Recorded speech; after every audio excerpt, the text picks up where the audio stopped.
Hello and welcome back to Mikey's Flight Deck. 8 o'clock here, local time, on the point. Thank you all for being here. Let's say hello in the chat so that I know how many of you or who is there. Yeah, and here to check already says hello. I hope you mean it, saying hello. Yes. 6 years of Mikey's Flight Deck. Whoa, guys. I knew this would have been a long during project, but yeah, so many years went by and I'm still fully in the work of this cockpit. And it's great to see that still so many of you are following this channel here. And still many of you are joining the channel as new members and so on. And yeah, so this will just be a stream today, looking a little bit back what I've done until now, and especially the last year. Yeah, and a little bit. Let's have a little bit of a look in the future. Dennis Lender, hello, nice to have you here. And Adam Henley is also here. Yeah, congrats on 6 years. Yes. I have read a post on Facebook some times ago, and there, yeah, also a cockpit builder said and was very proud that after 12 years he has finally finished his cockpit. So I think there are some years laying in front of me. Yeah, but I want to say thank you to all the members that have already bought my plans, and I hope you can use them very good and build your own cockpits at home, or at least some your items for your cockpit that you can need. Or if you don't build them one-to-one, then you can transfer them and adapt them to your needs. So thank you. You are making it possible that I can spend money to try out things so that you don't have to make the same mistakes that I did during this time. And I can tell you I made a lot of mistakes. Yeah. Richo 24, congratulations, Mikey. Thank you. Good to have you here. Yeah, let's have a look back to the year 2022. This was a very exciting year for this channel because two big projects were finished or nearly finished in that year. I finished the overhead panel after 2.5 years of build time. And the pedestal. I started with a pedestal and started the designing of the pedestal and nearly finished the build of this pedestal.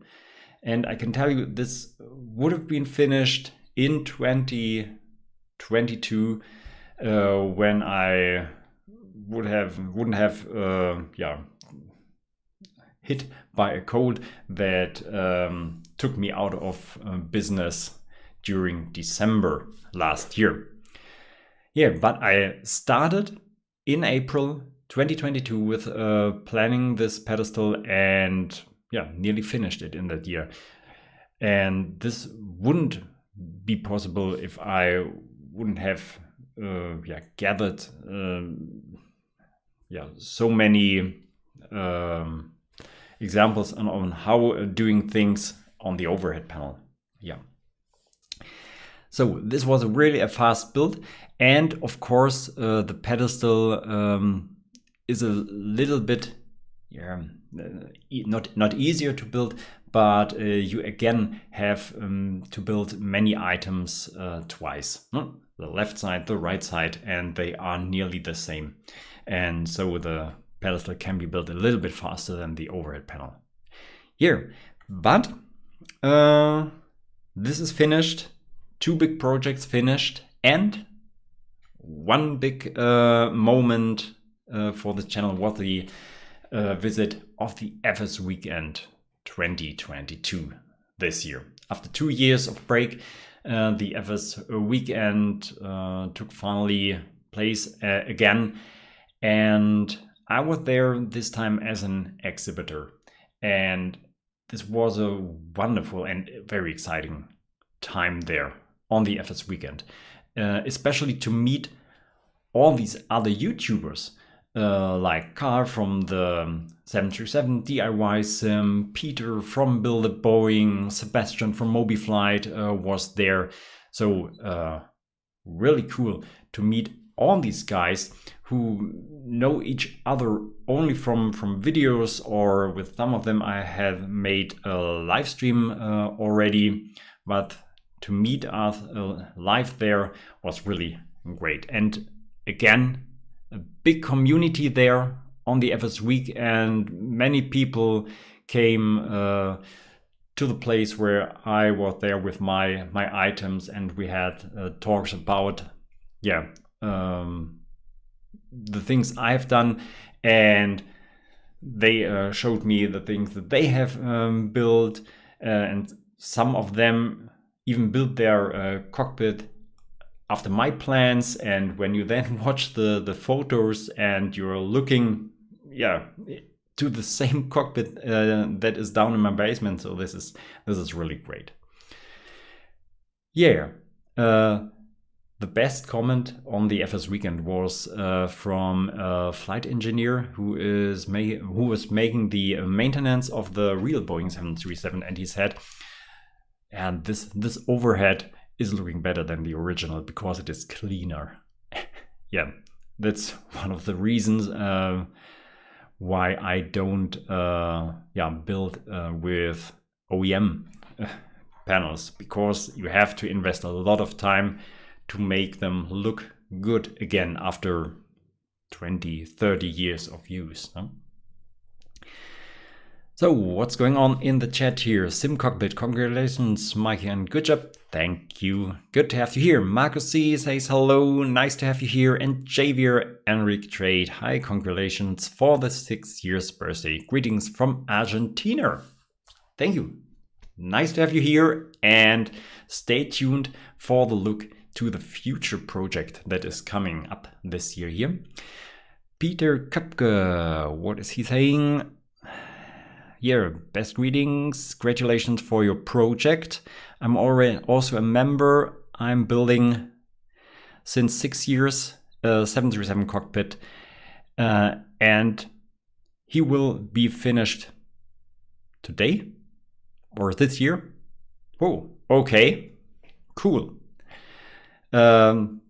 send me pictures of your finished cockpit then, because I still want to make my side project here, the Cockpit Show. I had some videos about this. So when you are building a cockpit or building cool stuff at home for flight simulations, then you can send me your pictures at Cockpit Show at Mikey's Flightdeck DE, and maybe I will get enough material again to bring out a new video and I can present your projects here on my channel to the community.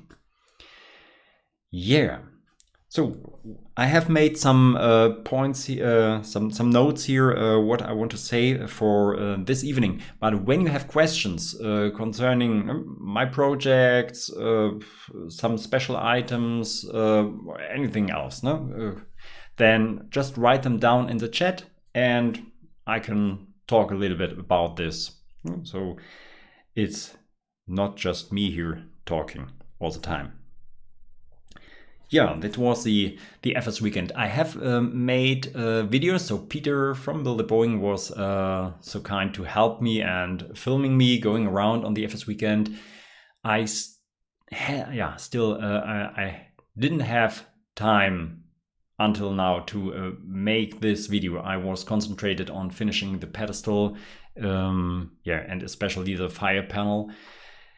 Yeah, but now I will have a longer design time, and to not drain out the channel, I will bring out some videos. There will be a commercial video about the overhead panel, maybe about the pedestal too then, so that all other random visitors on YouTube who don't know my channel but seeing this thumbnail of an overhead, looking to the video and then thinking, wow, I could make this myself. Yeah, and then I hopefully find the time to cut a video about the FS weekend. Yeah. So I have new PCBs here. Maybe you have seen this on Instagram. Those of you who are following me on Instagram might have read this post. I have ordered new PCBs, all the PCBs that I have designed until now, because some of them were sold out during the time.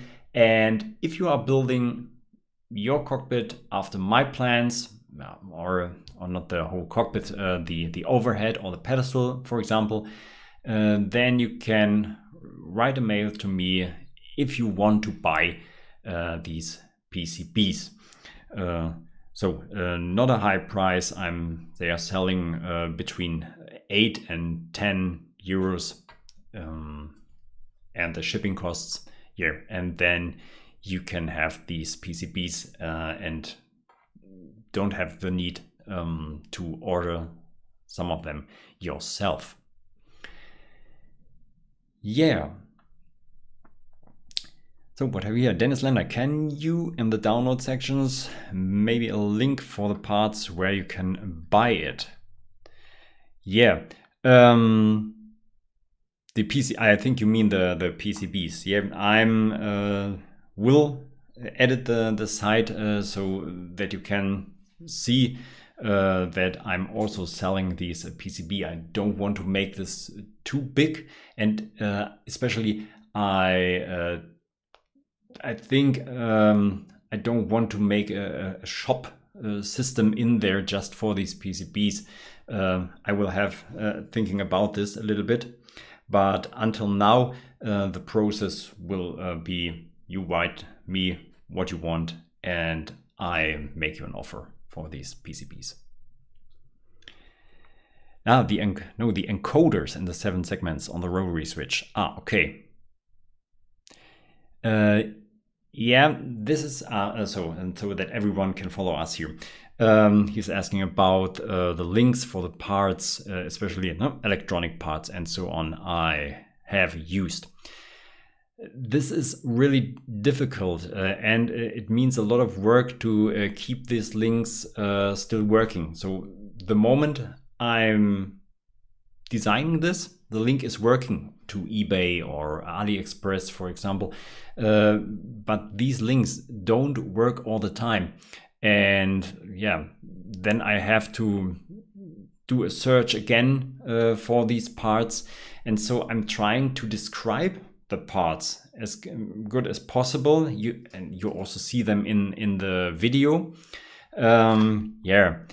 And then I hope you know what you need and can do a search for it yourself.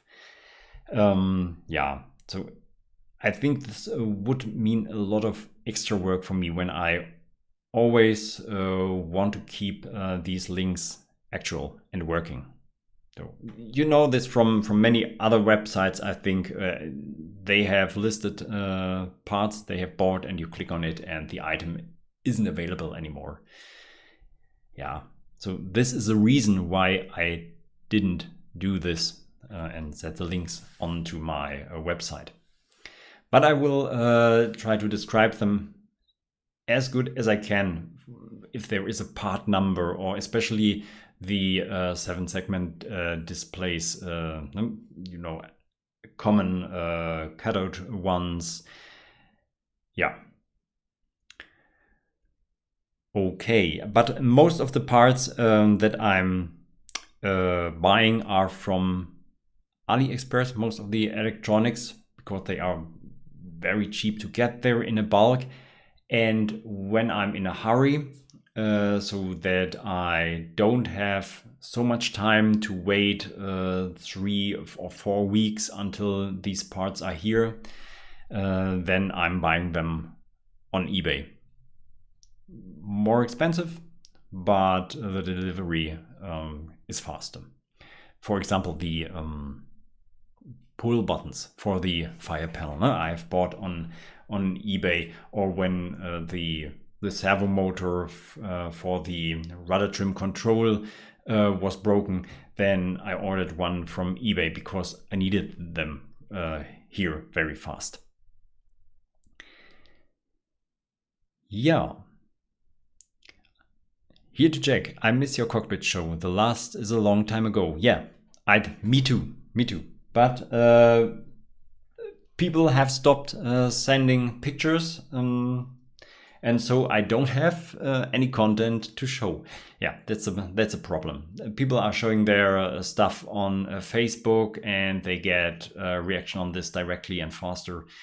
But no problem. When you want to send me pictures of your builds, feel free to send them. I'm collecting them here, and when I have enough material, then there will be a new Cockpit show, of course. Brady King, Amazon has great selections for the basic components that arrive within a couple of days.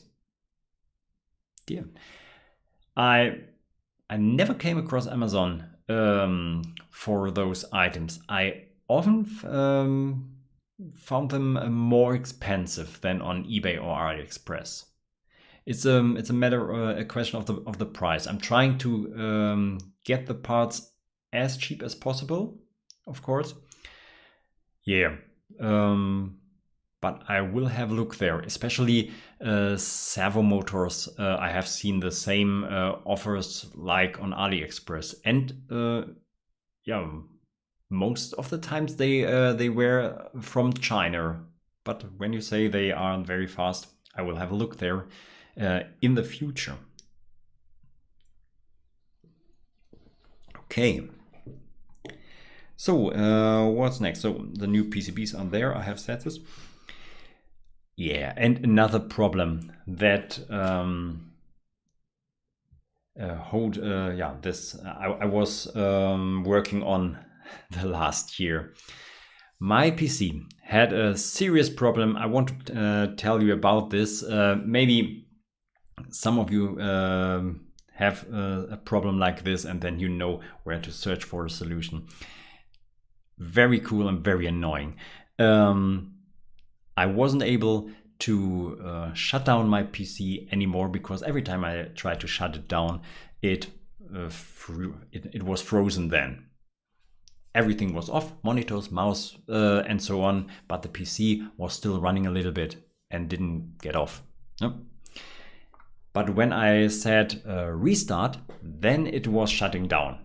But you weren't able again to activate it again, because the knob that activates it was without any function, and you had to turn off the power supply and on again, and then it can reboot.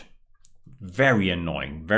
And yeah, then my hard disk drive started to lose all the files on it random. There's one thing: make a good safe tactic for your data. So I have a NAS at home, a server, and my files are saved there as in the moment when something changes. And so if I lose my files on the computer, I still have a backup. So a backup strategy, that's the word for this. So I have a good backup strategy. So this would have been very dangerous for me, because my whole cockpit project was away. Yeah, absolutely catastrophic. And here is the solution finally. It was a main board. I changed it, and now it is working again. So what was the problem? I think I had my computer on a power supply that could be switched off, and this switching on and off maybe caused damages on the power supply and the main board of the computer. Yeah, but finally, after nearly 1 year living with this problem, I solved this. I found a used mainboard, built it in my PC. Now it is running again. And of course, I changed the hard disk drive, because when it starts losing files, then you should change it. Yeah, this was a little bit of technical problems I'm facing from time to time here. But when you have something like this, then maybe this can be a good hint for you where you can start to search for a solution. Lucas Sam, congratulations from Boeing Sim. Thank you, Lucas.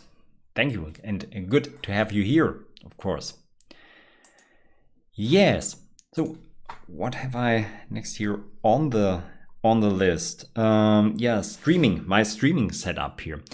I think now when I see the image here, it is better. On my Fire Panel video, I had some comments of users wearing very afraid of my red eyes on the beginning end of the video. Yeah, and this is because I haven't found the good streaming setup here in my room. I think it is better now.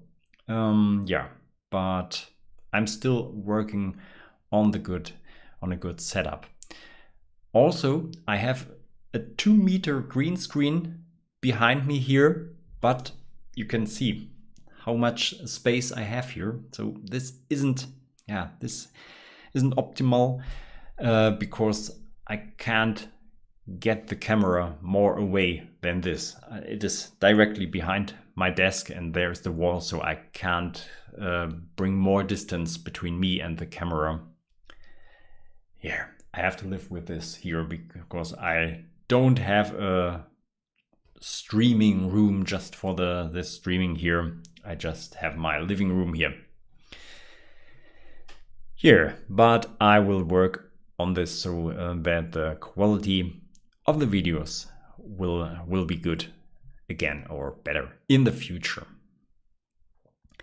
Peter M says happy birthday. Thank you, Peter. Nice to have you here. So, and now, ladies and gentlemen, stay tuned. Be prepared for the plans for 2023. But But we could, I can show you one more topic here. How my simulator is looking right now. We are renovating a little bit in the basement, or we will have the workers down there doing the renovation this time. And so we had to bring all the stuff from other rooms to one room where is still space for all the stuff. And this is my simulator room at the moment. So here is how the simulator is looking right now. I think this is a normal situation pilots will find when they are flying to the holidays and taking their stuff with them. Huh? So what is it here? Yeah, this is a, this is not here. There we have it. Nope. All the parts here in the simulator. Wonderful, wonderful. All the garden equipment and so on. Absolutely amazing. Yeah, but this will not be for long. I think some weeks in the future, this will be my simulator room again. Dominik Ehmann, happy birthday and weiter so. Keep on. Yes, thank you, Dominik. JV Enric says, the quality of the videos is not so important. It is the content that is important. Yeah, you're right. Of course, yeah. It doesn't make any sense to have a good video when you are don't show anything. Yeah, I think it's my the English words. I want to have them as good as possible for you. I think you know what I mean. Do you know? And here to check. Do you know this time how you display your simulator program in front of your simulator plane, beamer or LCD displays? At the moment, I'm still looking to make this with beamers, a curved screen and beamers. This is what is the plan. But it's I think expensive, and I will have to wait and see how the financial situation is in the future and what I can spend for this project. So I have promised now the plans for 2023, and let's have a look to the actual state of the design. There we are. So now this is my project for this year, the MIP. Hopefully this will be finished during this year here, and then I can move on maybe to the CDU. Really, I'm very excited to make the CDU, and yeah, I'm talking already about the CDU. My goal is to have a CDU without the need of a VGA port on your graphic cards, so that you can just plug it in your computer and it generates the visual on the monitor by itself. I don't know over network or over USB. I will see how this will work, but this will mean a little bit of programming and so on. I will see. Yeah, but in the near future, here we are with the MIP, and this is the state how my design is at the moment. Here you can see I have finished the captain side and designed all the buttons that will be in here, and I just finished the first officer side. I will build the gauge here and so on. Yeah, and one thing I want to have in this design here, like on my overhead, like in the pedestal project, I want to keep the parts modular so that you can take them out for maintenance and put them on your desk. And this isn't possible with this whole 1.5 meter MIP. And so let's have a look to the back here. And you can see this gap here. This gap here between this bottom plate and the plate of the MIP here. And this shows you that this part completely can be removed from the MIP. Hold in place here at some points. So here and here, I think in the front, and here are two other points where it is fixed. Yeah, and hopefully then you can just loose these screws here and take it out from the MIP. Hopefully this will work. There are some things I have to think about. Let's have a look at the back again.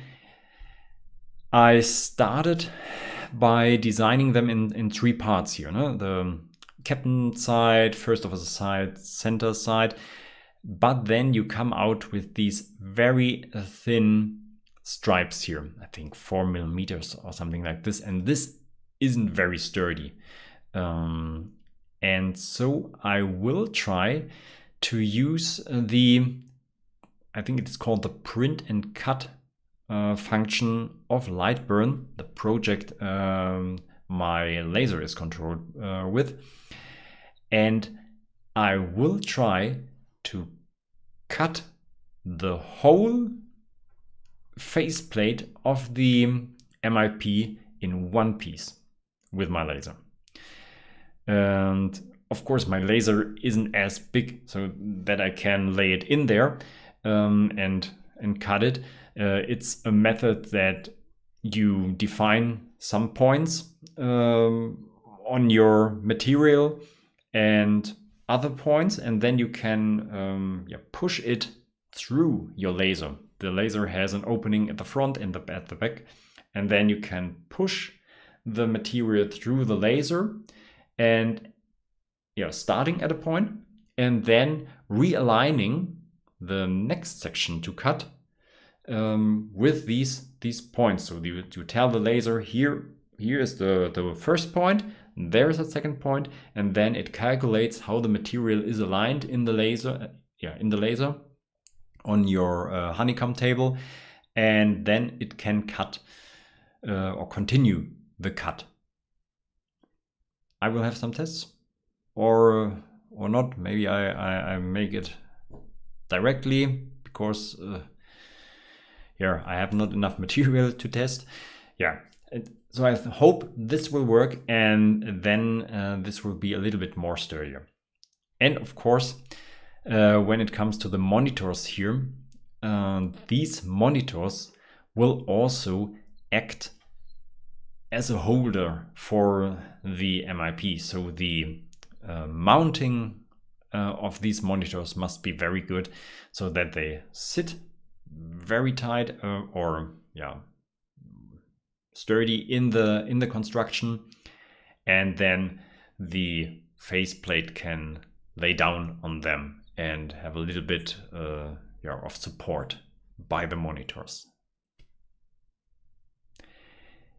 This is the project for the beginning or the middle, until the middle of the year. I have calculated something around 6 months for the build, I think.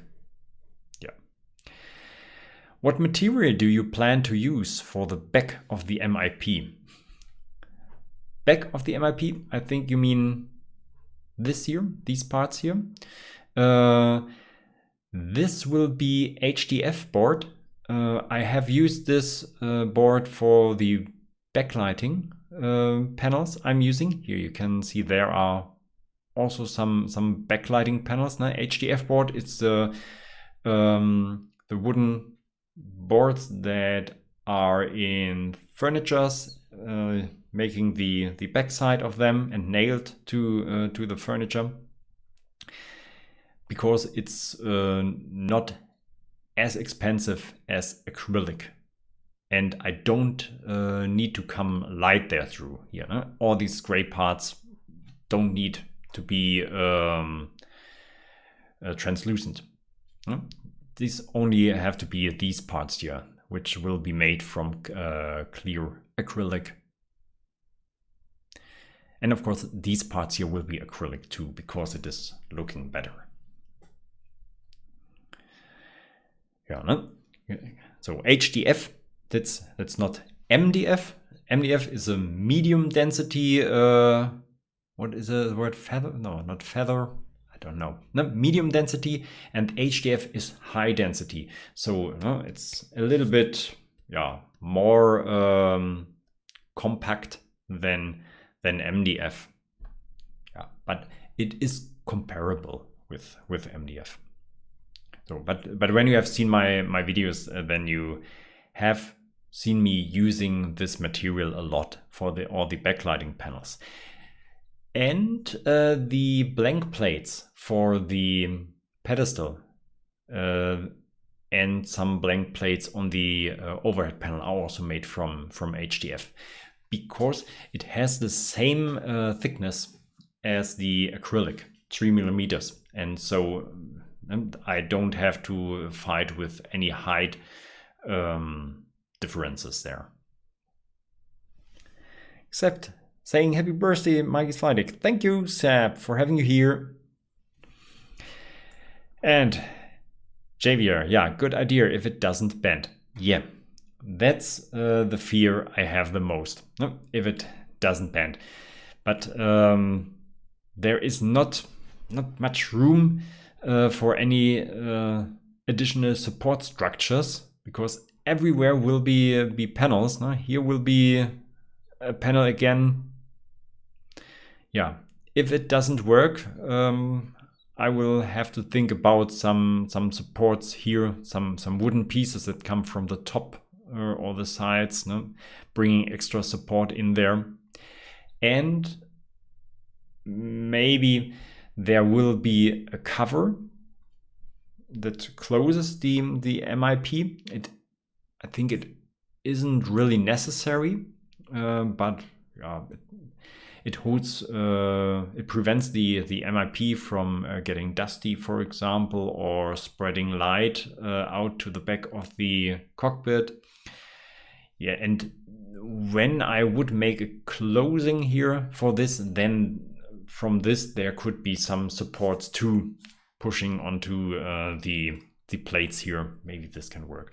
Oh yeah, and here you can see this motor here. I'm planning the first time I want to try to use a stepper motor for a gauge.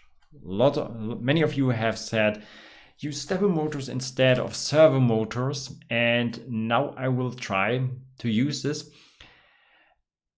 The reason why I haven't used stepper motors until now, different reasons. The first one, I had enough servo motors here, so I have paid for them, so I want to use them.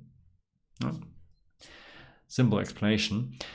And the other reason is that these stepper motors, yeah, here you can, I think here you can see this, only have a very small or thin needle. And this is a rod that is connected with the thing they are turning. And yeah, I had my difficulties to thinking about connecting things to this. Most projects I have seen using these stepper motors in gauges have built PCBs. And then this would work. Then the stepper motor sits on a PCB. Here at the back, you can see this. There are the wires for the stepper motor, and these are soldered to the PCB. And then the PCB is mounted directly behind this gauge. And then the 3D printed needle is placed directly onto the needle of the stepper motor. Yeah, I think this works. Yeah, I have seen this working several times. But then you have to design a PCB for this, and because then there is not much space between the PCB and the plate of the gauge, then you have to build the backlighting LEDs directly onto the PCB, and I was afraid, would the color of the light be the same with the other backlighting I'm using in my cockpit? Yeah. And I think the more PCBs I'm using, the less of you can follow me without having these PCBs, not buying them from me or making some by yourself. Yeah, I want to try this method here, no? So I can still use my very inexpensive LED stripes on top of this here. And because I'm using these stripes here again on this backlighting, and if there would be a color difference, I don't know if I would like this. Yeah, maybe I'm using PCBs in the future, and I think especially here for these clocks, I will design a PCB. Yeah, let's see what the future will bring. So this was the little view to the upcoming project. So stay tuned, be patient. I have to keep on designing a lot here, and so it will take some time until this is finished. And because of the plan to cut it out in one piece, I have to finish the design first. Yeah, by the way, designing these panels in 3D was, I think, the right decision. It makes things so much easier because you can directly see if the components fit where you want to have them or you're planning to have them. When I started with the overhead panel, I was using CorelDRAW, a 2D graphic program, and I designed all the layers, not bottom, middle, top layer I'm always using, in different files or sheets of a file, but you don't see them as a layover. And then it happened from time to time that a hole for a screw was placed a little bit off center of the other. And this is very annoying when you have cut out everything and then put the pieces over each other and seeing, oh, these holes don't fit. And here in 3D, I can have a look on the finished project and seeing if I can't look through a hole, for example, or if the servo motor would collide with another component. Yeah, and this helped me a lot, especially in some designing steps for the pedestal, the transponder panel, for example, full of components, and I think this wouldn't be possible to design just in 2D. So let's have a look at the chat again. Peter M. MRP also brought many challenges for me. The size of the monitors, and there is even the gear panel between the monitors. Yeah, the handle. Yeah, right. I will say something about monitors. I have it on my list a little bit later here. I'll say something about monitors, which will be really a problem in the future, I think, for cockpit builders. And Adam Henley, this is a great timing. MIP is my project for the second half of this year. I already have made the panel with a flaps gauge using a stepper motor. Yeah, the flaps gauge. The flaps gauge has 2 needles. I hope you have... it doesn't have 2 needles. That's not right. Let's make a look back to the FS weekend this year. This was cool. a guy came with an original flap gauge from a real Boeing 737. He is buying and collecting OEM panels and building them so that they can be used in simulators, and especially in his simulator. And he was there with this original flaps gauge, and there we could see the needle on top is a needle like you know it from other gauges, but under this there is another needle, because the flaps, I think they are divided in left and right flaps with 2 needles, but the lower needle is a disc that is under the upper needle, and this disc is turning. So the disc is, you can see this. The disc is turning and the needle over the disc is turning. And so it looks like, and the disc has a painted needle on it. And so it looks like 2 needles are moving.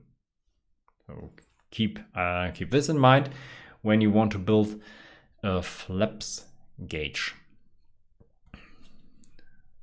So, yeah, but I hope my videos can help you out during this year with your MIP project. So, JV Enric, I don't know how strong those steppers are. Yeah, me too, I don't know.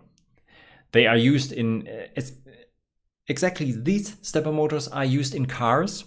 In front of you, in most cars you have some needles moving around, and this is exactly the stepper motors that are used for these needles. When you're searching for the X27 stepper motor on eBay, for example, then you are always finding spare parts for cars and so on.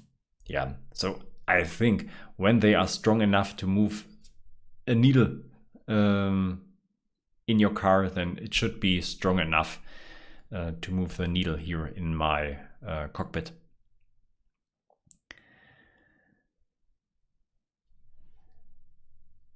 So I don't know if they can move that axle. Yeah, I think they can. The needle just is looking up and turning around this axis, and then you bring the holder of the needle on top of it, and then it is moved. Yeah, Dennis Lander, nice to see what in the future progress is. Yeah, very excited here. So, and there we are already. Monitors for the MIP. I think we can switch back again to the screen here and talking a little bit about monitors in the cockpit. In my case, and I think in many other cases too, in other projects too, there are 3 different monitors in use. The left and right monitor are the same size. I have, what do I have here? 18.5 inches widescreen. Is this right? Yeah, this is right. I think. Is this 18.5? Yeah, sometimes it is sold as a 19-inch monitor. I don't know if this will work too. Yeah, but these are 18.5-inch monitors, and I have looked out for 2 monitors of the same manufacturer, so that I was afraid that the images of these will look different. And so I searched for used monitors on eBay and other platforms who are selling used electronics, and I found 2 monitors that are from the same manufacturer, the same model, and so I bought these. And in the middle I have a 15-inch monitor, not a widescreen. 4:3, this is a ratio, I think here. Yeah, and that's it. And I think and hope this will work here for this project. There has to be a 4th monitor down here I don't know exactly if it is a 10-inch monitor. I think a 10-inch monitor or 14. I can't remember. I have to look this up. Here and this monitor will also be to show these two gauges, these standby gauges here on the left of the upper ECAS. So these 3 monitors I have bought, and this wasn't easy. This wasn't easy to buy these monitors, because monitors are getting bigger and bigger during the time. No? Who of you has a 15-inch monitor in the office? If you're working in an office, no, there are no 15-inch monitors. In my office, they are changing the 22-inch monitors to 24-inch monitors already. So getting small monitors, I think, will be a problem in the future more and more. They aren't sold, or especially aren't sold cheap when you are searching for them. So when you are making a cockpit project, I don't think you want to buy new monitors, getting rid of the bezels around it, maybe damaging the monitors. I have seen professional sellers for cockpit parts who are selling a set of monitors, so the 4 monitors, for nearly 800 euros. Only the monitors. Ooh. And this will be a problem, I think, in the future, when there are more bigger monitors on the market, and no reseller or no one will store his old small monitor for a long time until someone wants to buy it, no? Because this is wasted space in the stores. So I think when you want to build a cockpit or have the plan to build it in the near future, maybe you should buy those monitors earlier than later to have them, because it will getting difficult in the future. I think that's my thinking for the future.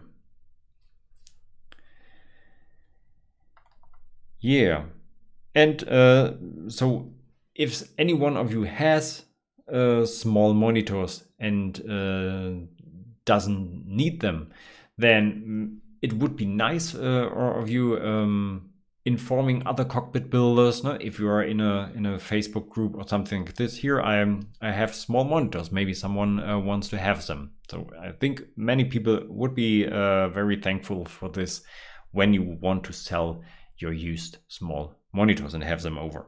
Yep.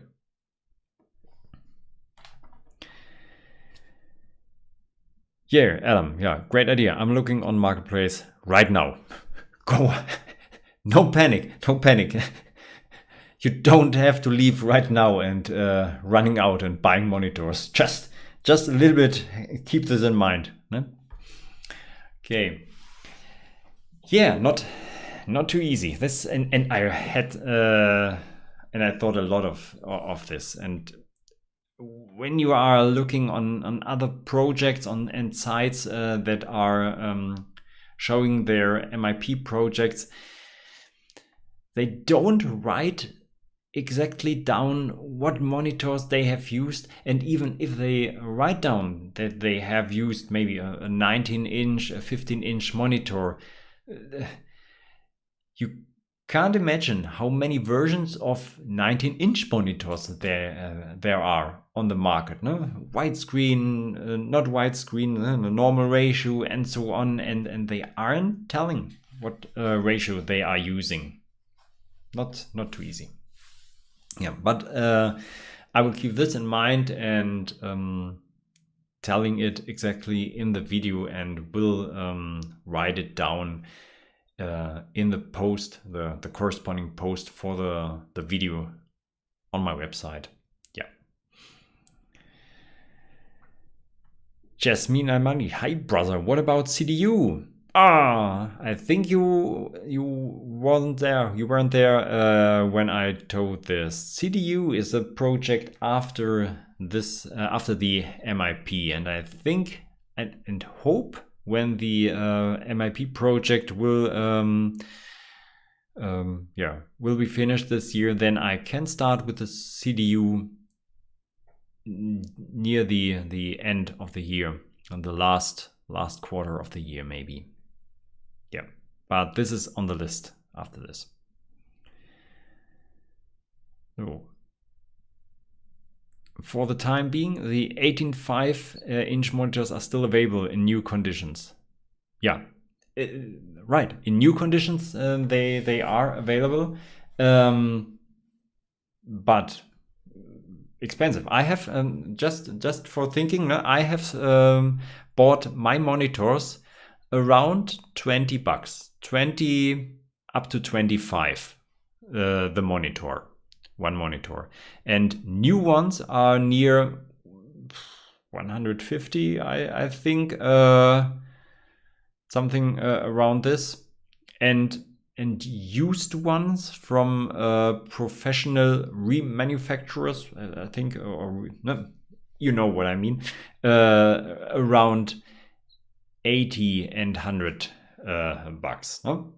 As I said at the beginning, I want to have these parts as cheap as possible, because I think if this would be the monitors in front of my cockpit, they have to be great. And okay, then I would also buy new monitors. But monitors that I'm disassembling and screwing behind this panel here, I don't know if I would buy a new monitor.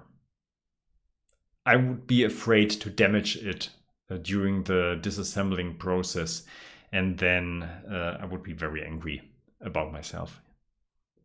Just for thinking.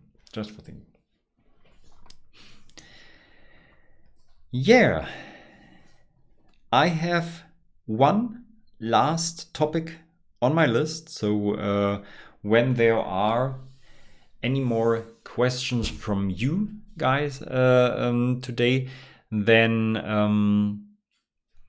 you can write them down in the chat, and I can come to this after the last point. Yeah, like Jasmine did. Yeah, try projector. Yep, projector. I said this also before. No, I wouldn't use monitors at the moment. I'm planning to use a curved screen and projectors. Yeah. Okay, last topic on the list. My 3D printer. I thought about making a video about this, but I don't know if first of all, I don't know if I will find the time for this, and if that is correctly if I can explain this correctly in a video, or like free talking like now. I started my 3D printing career with a small Trunksy 3D printer. This topic was totally new to me. I didn't know anything about this, and I had this plan to build this cockpit, and 3D printing is an essential thing in cockpit building. Yeah, I think for making knobs and some special parts. 3D printing is really a game changer. And so I started with a filament printer, and I didn't want to spend much money, like most people would say. When I start with a hobby or something like this, then I don't buy the top of the notch, the best printer. Don't looking at the costs, no? Because I don't know if this is something I can handle, how it comes out, and so on. And so I bought the Tronxy printer. This was very cheap, just $100. And yeah, and so it printed. No, very cheap. It was really a nightmare. You can compare it just from that you can imagine it with the Prusa Mini. No? One arm over it, and on this one arm the print head runs. I think 15 by 15 centimeter or something like this build plate. So it wasn't really really big, just for starting with this hobby here. And I always had problems with first layer calibrations and warping, bending of these things and holding on the build plate. Yeah. Then I switched over to G-Tech G-Tech A10, and yeah, this was a printer I have used a lot of for a long time. I think not very expensive. I think 180 euros it was. Yeah, but still there problems with the first layer calibration. I think when it comes to filament printing, everything is about the perfect first layer calibration. When you achieve this, then you can face a good print. Yeah. And the ways you adjust it. No? There are these wheels underneath, the screws underneath the build plate. And today's printer come with, for example, pinner sensors that can automatically see how the nozzle is aligned to the print bed and can correct this on the fly, no, when it isn't aligned perfectly here. And I think you have two options here now. The one option is diving into this topic very deep, reading about the functions and how can I say this, how 3D printing works, what you can do when you face a special problem, and so on, and test and test and test. Try, change a setting in the slicer and test again. And I must be honest, I'm not really a big fan of testing. And especially when it comes to 3D printing, this costs a lot of time. Prints take hours to get finished. And when you are printing,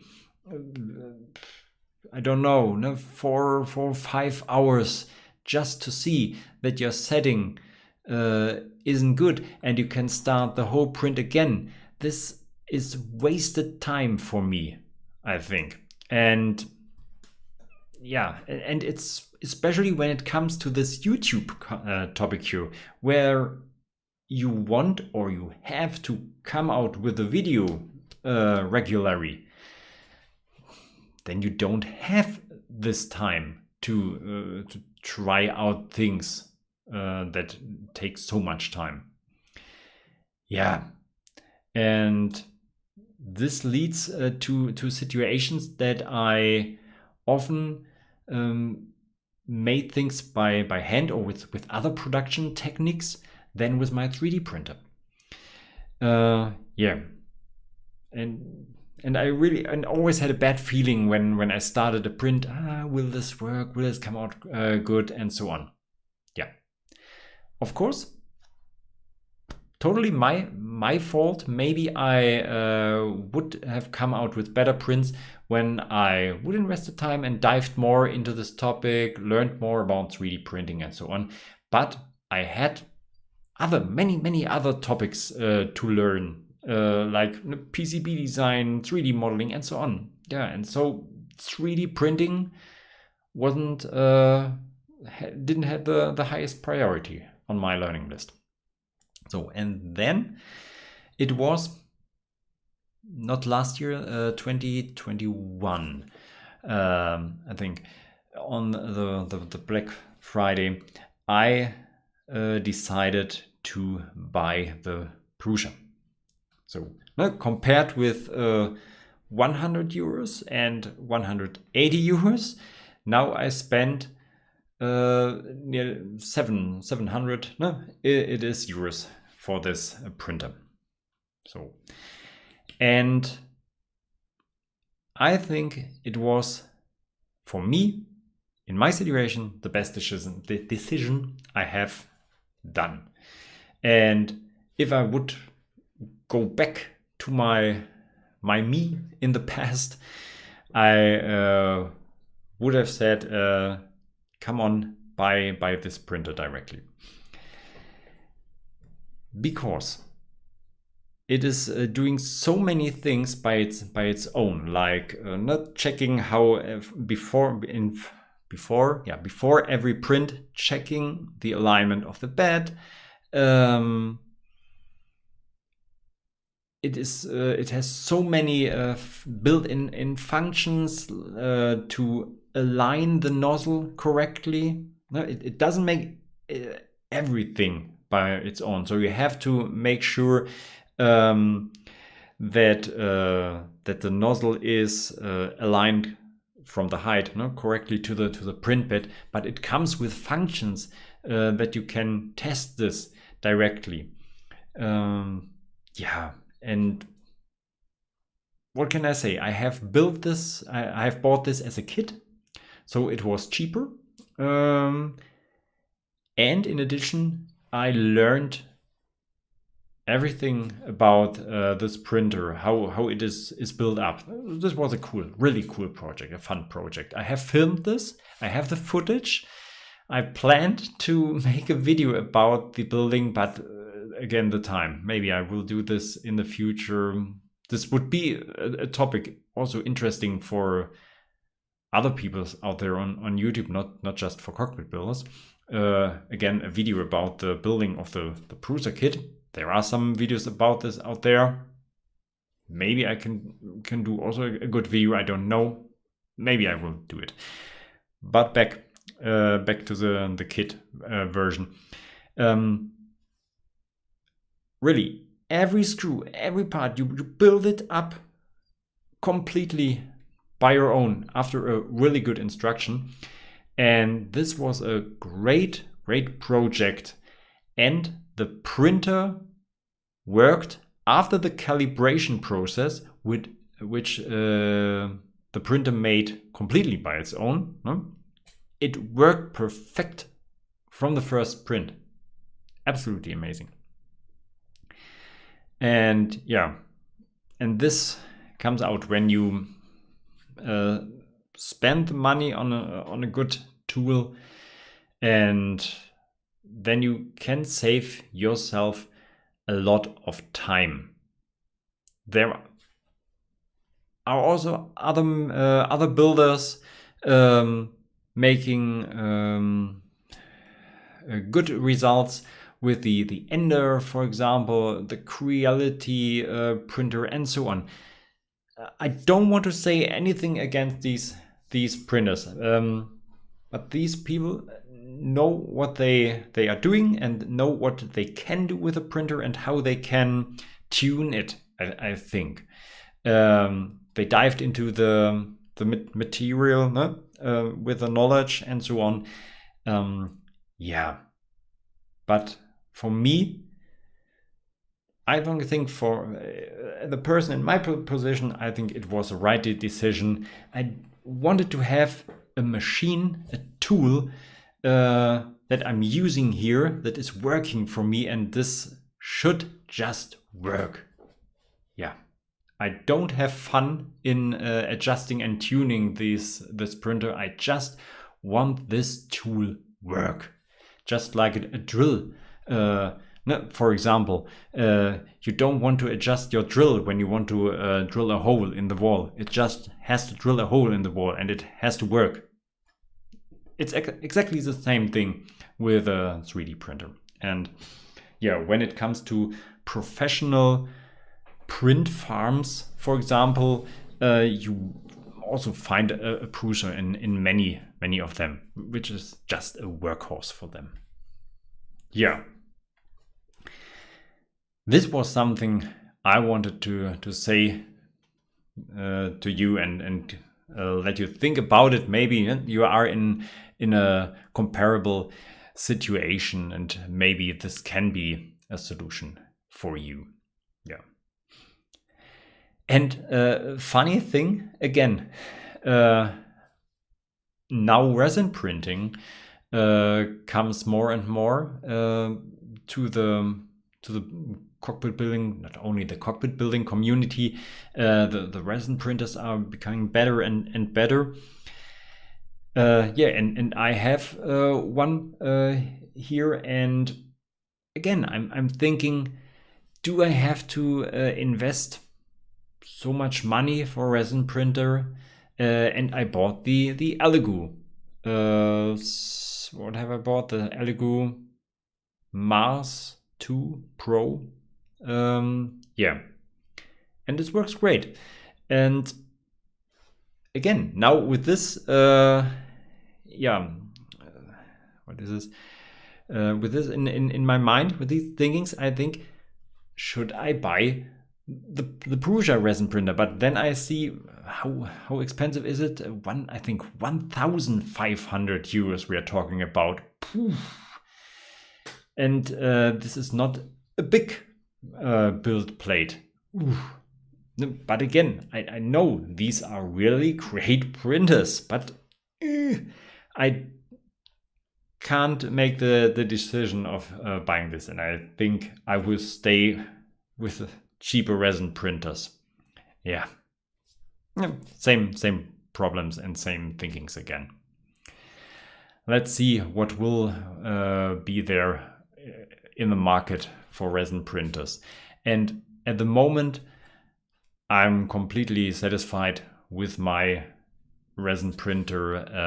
I don't print much resin parts, really most of the times only for knobs, with fine details. All the parts that have to be sturdy or functional parts I still do with a filament printer. Yeah, let's have a look to the chat again. I said this. If there are, this was the last topic here, and if there are any questions, then write them down in the chat here. So Peter M. I installed the middle monitor vertically. There is room for it in the CDU bay. Fortunately, you can get a small size for the FMC because they are used in industrial equipment. Yeah, I have the monitors for the CDUs already here, and not monitors, displays, I have to say. And I said this at the beginning, I don't want to invest ports on your graphic cards to run the CDU displays. I'm planning that the CDU is managing this itself, and you just have to connect the CDU with USB or LAN, maybe, and then it will work. But this, I have to think a little bit about this.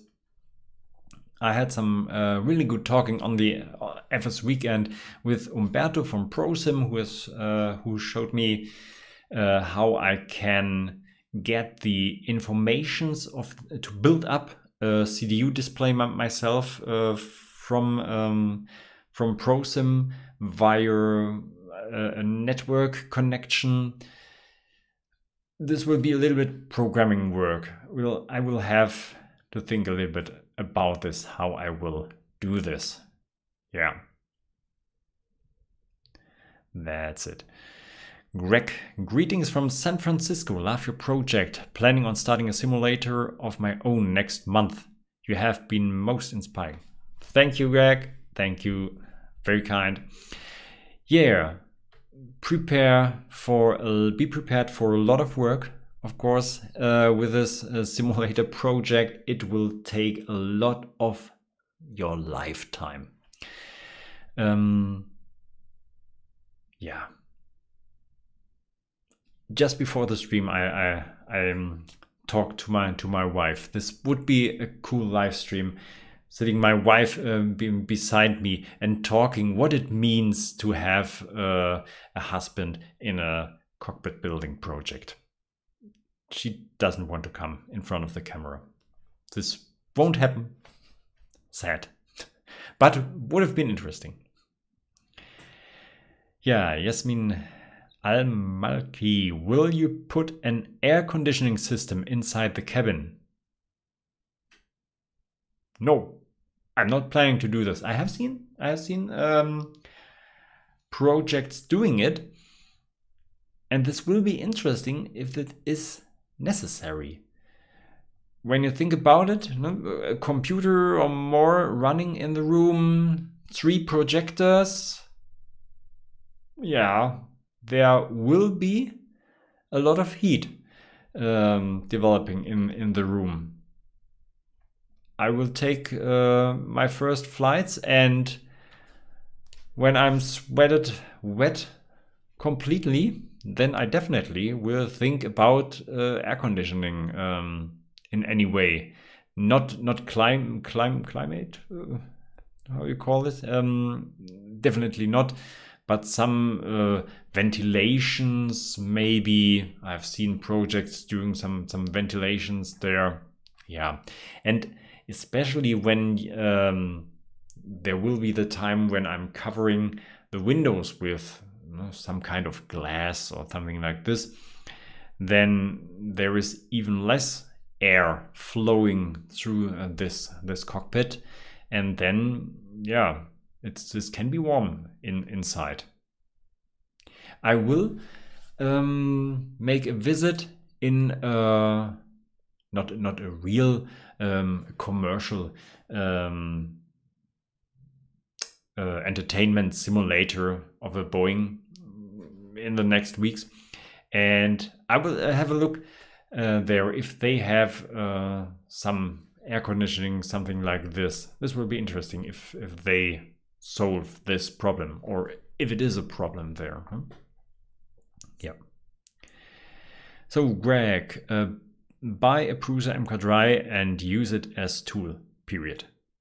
Yeah. Use it, yeah. Right. Using it as a tool, it will do its work, and this is what I paid for. Yeah. Brick Elders, hey Mikey. John from Cockpit Builders here. Glad to see you doing live feeds. Happy birthday. Thank you, Rick. Yeah, Cockpit Builders. Cool. I think a cool site. I'm spreading my videos, or the announcement of these videos from the announcement of my videos around on some signs, and I always get kind words for my project there, and it's good to see inspiring people. Thank you. Yeah, Dennis Lender, same for the CNC or laser machine. Oh, yeah. I think when it comes now, like this Prusa topic I have talked about. Yeah. CNC and laser machines. Yeah. The laser was really a hard decision. This is the cheapest laser of this size you can get. Yeah. Yeah, and I see that it is a cheap laser. Especially when you're moving up the honeycomb table, it's not moving straight up, it's more moving up like this. It's going up and up.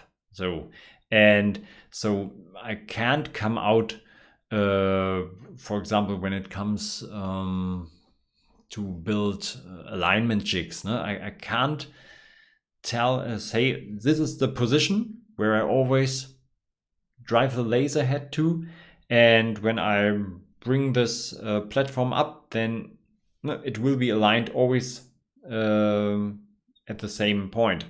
So yeah, the spindles for the Z-axis aren't the best. Yeah, and it comes with a bad compressor. It doesn't have a compressor. It has an air pump, something like this, for air support, and there is no cooling. It comes with a water pump for your aquarium, that you can put in a bucket with water and so on. So, but this you can see in my laser video, where I tell exactly what components I have bought on top to make this a good working laser. Yeah, and I thought a long time of building this laser myself. There's a really cool video series out there on YouTube, building a laser by yourself, with aluminum profiles, and all the components built in there, the mirrors. You can buy these as a kit and build these in some 3D printed parts, bringing all these components together. Really cool project. But I was afraid, and this was the only thing. There were two things that holding me back from building the laser by myself. One thing was, I was afraid that I would have paid many additional taxes when I'm getting in here things from China, components and so on, and then that would have cost me a lot more than calculated. So, one fear. And the other thing, there we are again at this YouTube time thing. This would have been a 2-month build minimum, I think. I would have made a video series out this year, but a video series building a project, someone else has already made this video series about not the greatest content out there on YouTube. I would have adapted the laser to my needs and my sizes, maybe, yes, but yeah. In this case, I have bought this cheap China laser, and until now, I'm still as satisfied with this as I can be. So the tube is still running, all the components are still running, it is doing everything that I want. So I have found my solutions to work with this, and so I can't say anything against it.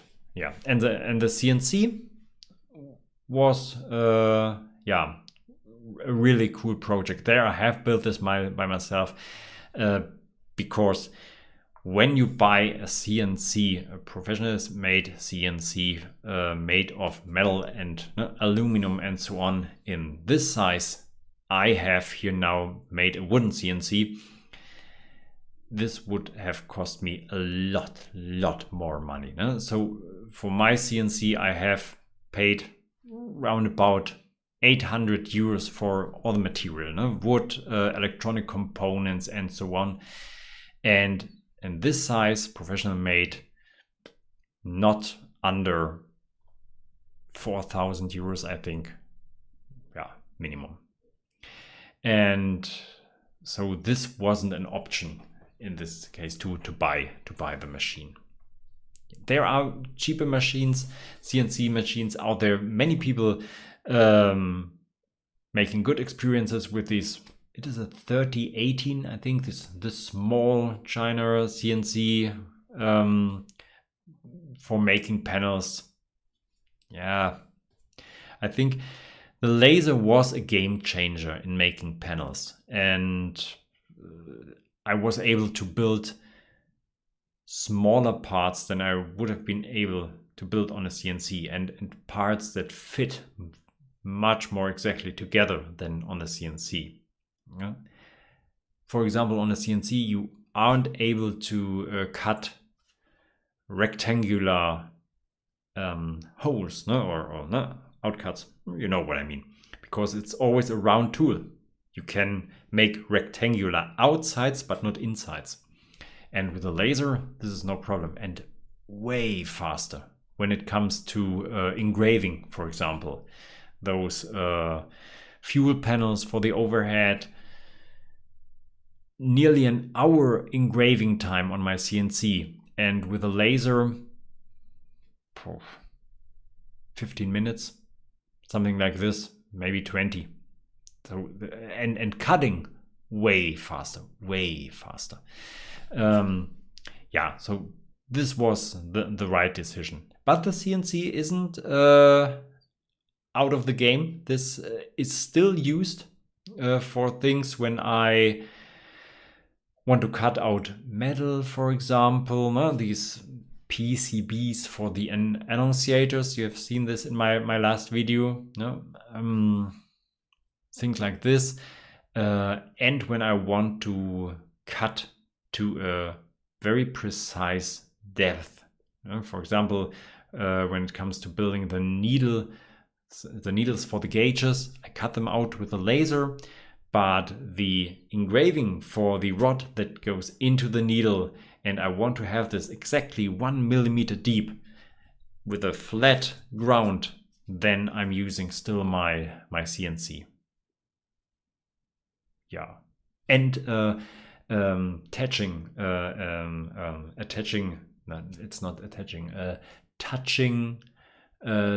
things with a touch plate, for example, when you want to know how is a piece aligned on the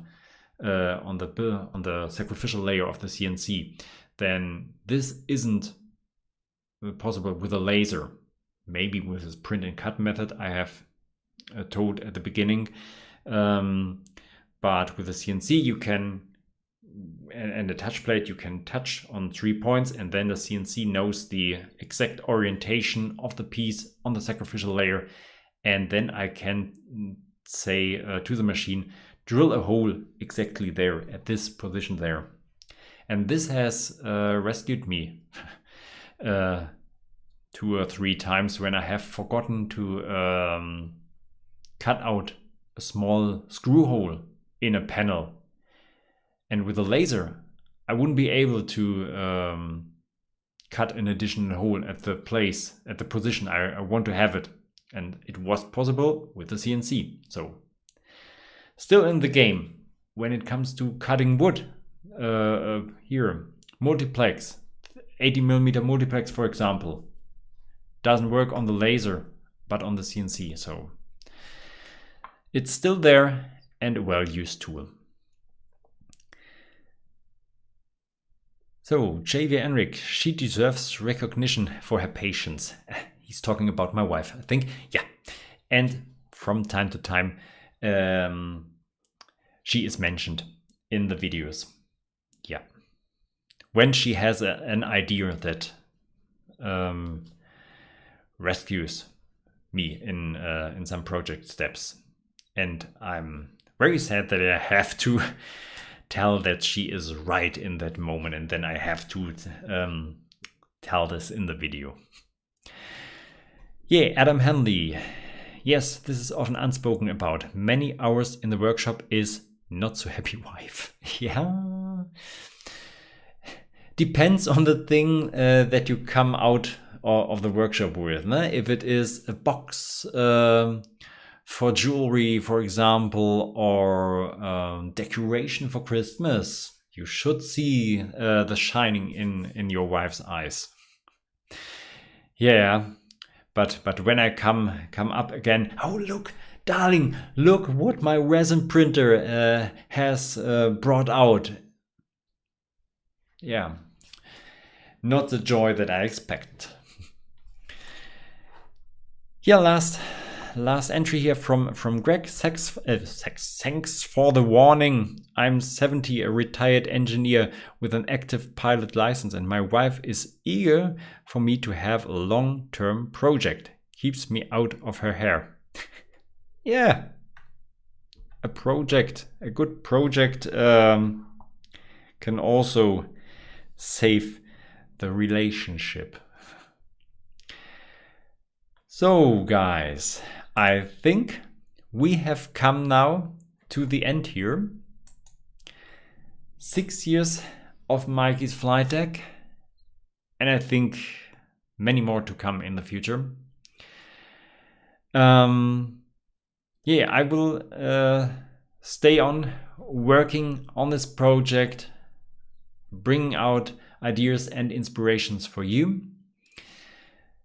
You can stay tuned for the upcoming project, the MIP. And if you want, you can become a member of my website. Then you will find all the plans and files for download. And if there are any new creations, you will have them for download as well. Yeah, so thank you. Thank you all for being here and joining this live stream, spanning this evening here, this part of the evening with me. And yeah, thanks for you all that you were here, and I will go on designing the MIP and the next project. So good night, good day, whatever it is at yours. And I hope we will see us soon back on the flight deck.